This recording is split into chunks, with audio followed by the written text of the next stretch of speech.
Channel. Friends, आज हम देखेंगे कोर्ट मैरिज के लिए 30 दिन का नोटिस प्रकाशित करना जरूरी नहीं है।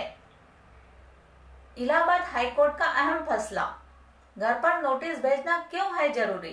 फ्रेंड्स, वीडियो अंत तक देखिए, लाइक, कमेंट और शेयर कीजिए, सब्सक्राइब करना ना भूलिए।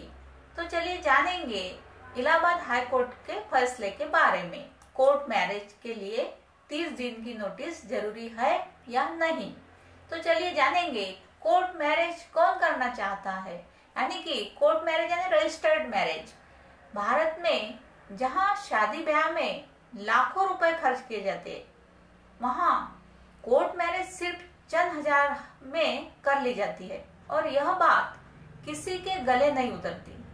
भारत में अभी भी कोर्ट मैरिज को या कोर्ट मैरिज करने वालों को अच्छी नजर से नहीं देखा जाता और इसका सबसे बड़ा कारण है कि भारत में लोगों की यह मान्यता है कि कोर्ट मैरिज सिर्फ वही लोग करते हैं जो घर से भागते हैं या फिर जिनकी मैरिज इंटरकास्ट होती है।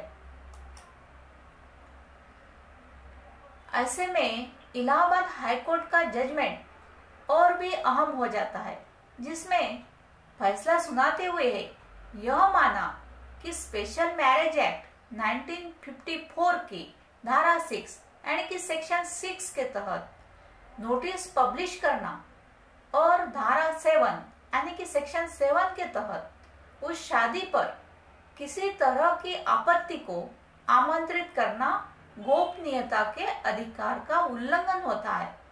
जब कोई कोर्ट मैरिज के लिए आवेदन करता है यानी कि रजिस्टर्ड मैरिज के लिए अप्लाई करता है, तो कोर्ट मैरिज के लिए 30 दिन का समय दिया जाता है। इस बीच रजिस्ट्रार के ऑफिस के बाहर एक नोटिस पब्लिश करके लगा दिया जाता है, जिसमें अगर किसी को उन दोनों की मैरिज से यानी कि उन दोनों के शादी से कोई भी प्रॉब्लम हो तो वह अपनी आपत्ति को जाहिर करके शादी को रुकवा सकते हैं। कोर्ट ने कहा कि इस तरह के नोटिस की कोई जरूरत नहीं होती, क्योंकि यह व्यक्ति के स्वतंत्रता और गोपनीयता के मौलिक अधिकार का उल्लंघन करते हैं, उन्हें पूरी तरह से खत्म करते हैं, यानी कि उनके मौलिक अधिकारों का हनन करते हैं। कोर्ट ने कहा कि स्पेशल मैरिज एक्ट 1954 की धारा 5 यानी कि सेक्शन 5 के तहत शादी करने वाला जोड़ा लिखित रूप में विवाह अधिकारी को यह बताएंगे कि इस तरह का नोटिस लगाना चाहिए या फिर नहीं। अगर दोनों पक्ष ऐसा नोटिस लगाने से मना करते हैं तो अधिकारी इस तरह के नोटिस को प्रकाशित नहीं करेंगे और आगे की प्रोसीजर को फॉलो करेंगे।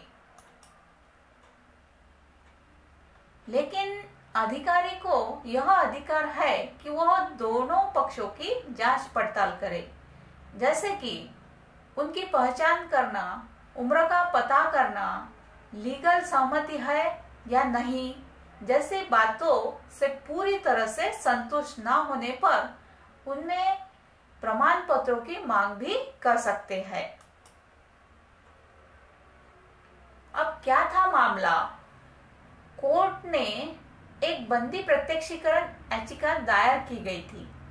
आरोप था कि एक लड़की अपने प्रेमी से शादी करने जा रही थी, इस वजह से उसे हिरासत में लिया गया था।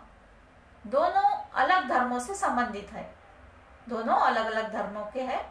उन्होंने कोर्ट के सामने यह कहा कि स्पेशल मैरिज एक्ट 1954 के तहत वह शादी करना चाहते हैं, पर 30 दिन के नोटिस की वजह से उनकी शादी में बहुत सारे लोग आपत्ति जाहिर करेंगे, यानी कि उनकी शादी में रुकावट आ जाएगी, जिसकी वजह से उनकी शादी रुक जाएगी।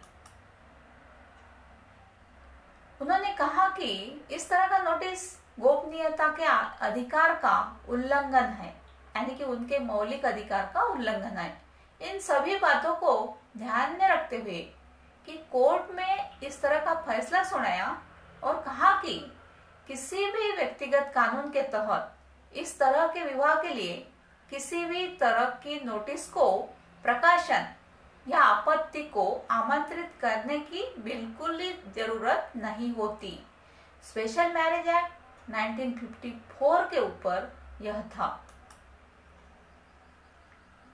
इलाहाबाद हाईकोर्ट का एक बहुत ही ज्यादा अहम जजमेंट, जिसमें उन्होंने यह बताया कि शादी करने के लिए 30 दिन का समय देना और उसमें नोटिस प्रकाशित करने की बिल्कुल भी आवश्यकता नहीं होती और इसकी वजह से व्यक्ति के मौलिक अधिकारों का उल्लंघन होता है।